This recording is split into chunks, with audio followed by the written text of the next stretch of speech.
So one day, right after Labor Day, I went into the kitchen. Hey, Jim. Welcome back, man. How's it going, John? It's going good. And especially for you, man, because Louise called and you won your case. So the next day, Louise, Jim, and I went down to the Social Security office.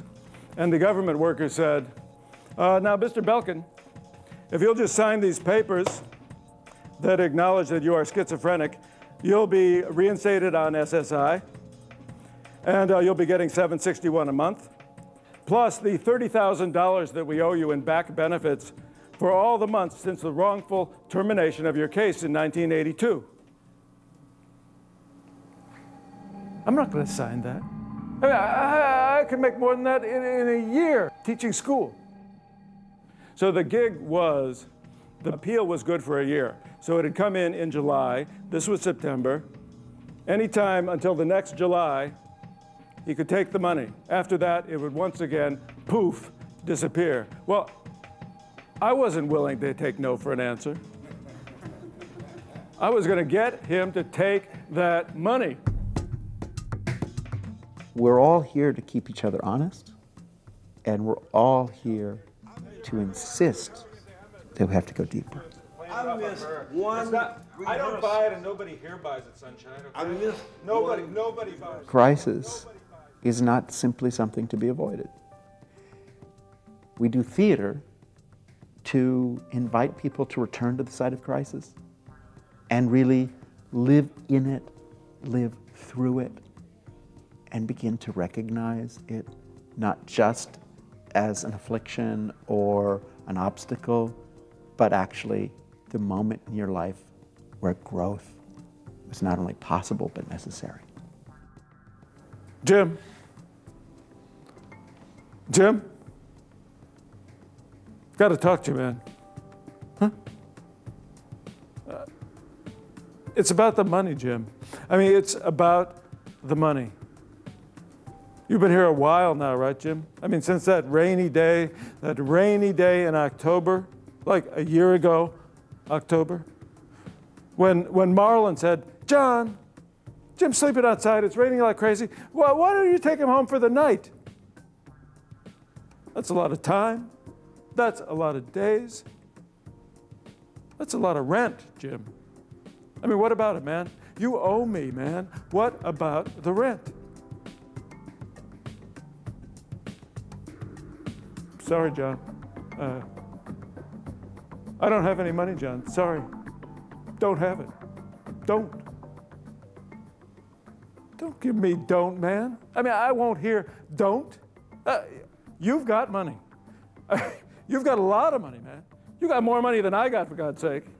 You got $30,000 just waiting for you down at the welfare office. I'm not going to sign that.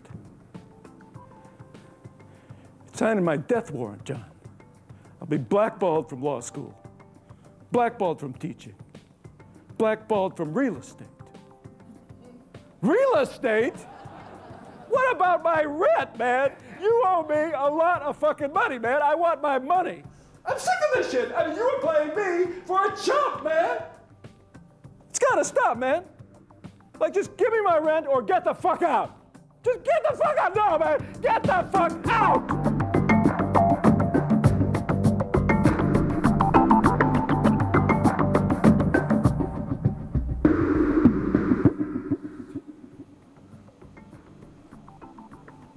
What do you want me to do, John?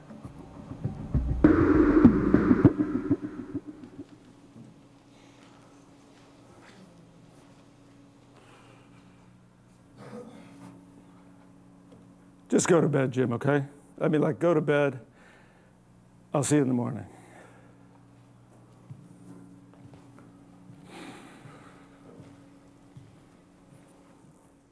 So after that, I felt like shit. I didn't do anything else, you know, crazy. And I kept trying to get him to take the money, but I never got him to do it. The deal was that the judgment was good for a year, and then, poof, the whole thing, the whole judgment fell apart, the money disappeared. There was only one thing I could do: initiate another court proceeding, specifically to have him declared mentally incompetent, become his legal guardian, find him a place to stay, and manage his money on a continuing basis. I didn't want to do it. I didn't want to humiliate him, and I didn't want the responsibility. So the next spring, when he came up to me again and he said that he was going to go wash dishes in the Catskills for the summer, I said, Jim, that's great, man. Have a good summer. And I'll see you in the fall when you get back, but you can't stay here anymore, right? You can't stay here. Give me my key back, okay?